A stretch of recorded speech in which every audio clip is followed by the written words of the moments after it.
একজন মেয়ে হায়েজরত অবস্থায় কোরআন শরীফ স্পর্শ করতে পারবে কিনা?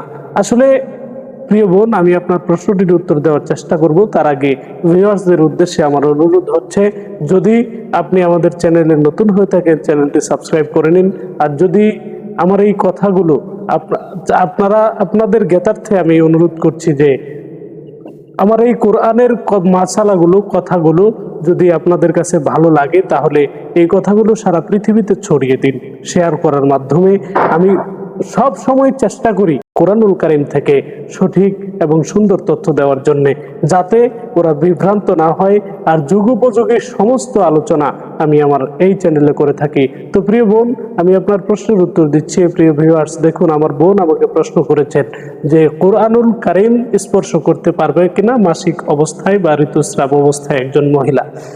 আসলে আল্লাহ তাআলা কোরআনুল কারীমে সূরা ওয়াকিয়ার ৭৯ নম্বর আয়াতে বলেছেন, লা ইয়ামাসসুহু ইল্লাল মুতাহহারুন।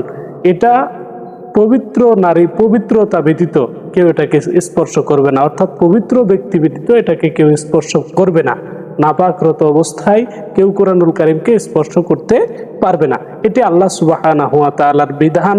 তাই অনেক উলামায়ে কেরাম এই ব্যাপারে একমত, যে অধিকাংশ উলামায়ে কেরাম এই ব্যাপারে একমত যে অপবিত্র অবস্থায় কোরআন শরীফকে স্পর্শ করা যাবে না। তবে মোবাইলে থাকা কোরআন শরীফ আপনি স্পর্শ করতে পারেন, আপনার হৃদয়ে থাকা কোরআন শরীফ আপনি তেলাওয়াত করতে পারেন, এতে কোনো সমস্যা হবে না ইনশাআল্লাহ। প্রিয় বোন, আমি আপনার জীবনের সার্বিক সাফল্য কামনা করে আপনাকে অনুরোধ করছি যে ভিডিওটি আপনি ছড়িয়ে দিন, আর আমাকে নতুন নতুন প্রশ্ন করার মাধ্যমে নতুন নতুন ভিডিও তৈরি করতে উদ্বুদ্ধ করুন।